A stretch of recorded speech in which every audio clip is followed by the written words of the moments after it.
Hello welcome to my YouTube channel healthy kitchen by Anitha. నేను ఈరోజు gulab jamun prepare చేశానండి. బెల్లంతో ప్రిపేర్ చేశాను. ఎంటీఆర్ గులాబ్ జామున్ మిక్స్ తీసుకున్నాను. వాటర్ కొద్దిగా యాడ్ చేసుకుంటూ బాల్స్ చేసుకున్నాను. చపాతీ పిండిలో కలుపుకొని 2 గ్లాసెస్ ఆఫ్ జాగరీ పౌడర్ వేసుకున్నాను. 2 గ్లాసెస్కి 2 గ్లాసెస్ వాటర్ వేసుకున్నాను. అది లో ఫ్లేమ్లో మెల్ట్ చేసుకున్నాను. జాగరీ అనేది ఒక 5 మినిట్స్ పాటు హై ఫ్లేమ్లో పెట్టుకొని ఉడికించుకోవాలి. జాగరీ సిరప్ అప్పుడు ప్రిపేర్ అవుతుంది.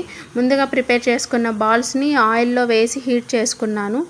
మరి ఎక్కువసేపు జాగరీ సిరప్ అంటే బెల్లం వేసిండే దాన్ని హీట్ చేయకండి, ఎందుకంటే గట్టిగా అయిపోతుంది చల్లారిన తర్వాత. సో నేనైతే 2 చెప్పాను కదా, చిన్న సైజ్ తీసుకున్నాను. 1 కప్పు పిండికి 2 కప్పుల బెల్లం పౌడర్ తీసుకున్నాను.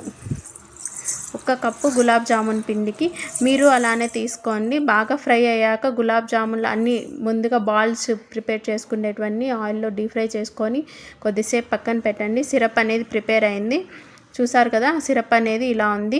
సిరప్ మంచిగా ప్రిపేర్ అయ్యాక వడగట్టుకోండి, స్ట్రైనర్ పెట్టుకొని, ఎందుకంటే ఏదైనా మన్ను చెత్త ఉంటే సపరేట్ అయిపోతుంది.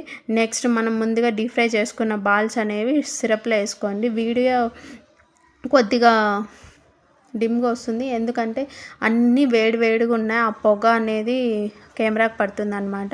తర్వాత స్ట్రైన్ చేసుకున్న తర్వాత మనం ముందుగా డీప్ ఫ్రై చేసుకున్న బాల్స్ అనేవి సిరప్లో వేసేసుకొని ఒక 15 మినిట్స్ పాటు పక్కన పెట్టేసేయండి.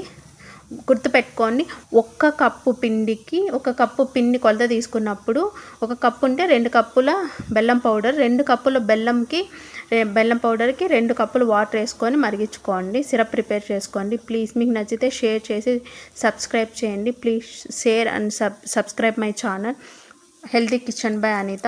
మీకు నచ్చితేనే మీరు షేర్ చేసి సబ్స్క్రైబ్ చేయండి. మీరు సబ్స్క్రైబ్ చేసి నన్ను సపోర్ట్ చేసిన ఆడియన్స్కి థ్యాంక్స్ అండి.